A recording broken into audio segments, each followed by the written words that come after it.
I slid my key into the lock. It didn't turn. At first I thought I was too tired, my hands too shaky after 18 hours on my feet. But then I tried again.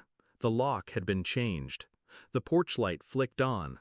She was there, my stepmother, arms crossed, a smirk sharp enough to cut glass. "Pay us $36,000, she said, and we'll let you in. Your sister needs a vacation." I looked at her, silent. She expected me to break, to beg, to plead for scraps in the house my father built. Instead, I nodded once, understood, and I walked away. When my father remarried, I forced myself to accept her. He was lonely, and she played the part of a savior, smiling too wide, laughing too loudly, cooking meals that felt staged. I wanted to believe she cared, but small fractures appeared early. My things went missing. Bills I'd left on the counter vanished. She'd smile sweetly and say, "You must have misplaced them." When Dad died, she wept like a widow in a movie, clutching tissues, while I stood by the coffin and felt her eyes on me, already measuring what she now controlled. Still, I stayed, because the house was his, and because I wanted to believe family was salvageable. It wasn't just the changed lock. It was the months leading up to it. Her whispers behind doors. My sister suddenly cold, distant, parroting her words. Bank notices addressed in my name, then rerouted.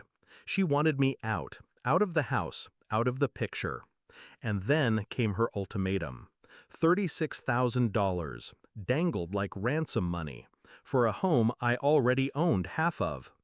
I didn't rage, I didn't cry. I let her think she'd won. That night I sat in my car, parked down the street, my uniform still stained with blood and iodine. My body begged for sleep, but my mind was clear. I pulled up the property deed on my phone, half mine, legally untouchable.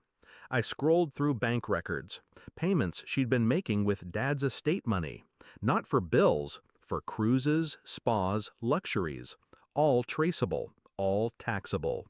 She thought she'd trapped me, but all she'd done was give me leverage. The plan. I drafted one letter, just one, calm, precise, a scalpel, not a hammer. Inside, I listed everything: her unauthorized withdrawals, tax evasion trails, property fraud implications, the penalties, prison time in black and white. I didn't threaten, I didn't scream, I only stated facts. And at the bottom, I added one line. By noon tomorrow, transfer sole ownership of the house to me. Sign it, and I'll bury this. Refuse, and the IRS won't. At dawn, I slipped the envelope under the front door. By morning, her shriek split the neighborhood. Windows flew open. Neighbors peered out, curious, then alarmed. I stood on the sidewalk, sipping coffee, watching the show. She burst outside in a robe, letter trembling in her hands, her face pale, her voice high-pitched, cracking under pressure. "You can't do this," she screamed. "You wouldn't dare." But her eyes betrayed her. She knew I already had. Within hours, her calls flooded my phone, first pleading, then bargaining, then threatening. I didn't answer. By noon, I got the notification. The transfer was complete. The house was mine, entirely mine. That night, I unlocked the door with my new key. It turned smoothly. The air inside smelled the same, old wood, faint detergent, but it felt different, lighter, mine again. Her absence was louder than her presence had ever been. She wanted to sell me my own bloodline, to auction off my father's legacy for a vacation fund. She thought I'd fold. Instead, I made her choke on her own greed. I didn't need to raise my voice, didn't need to fight. I just reminded her of the truth she'd buried under arrogance. I am my father's child, and this house will never belong to thieves.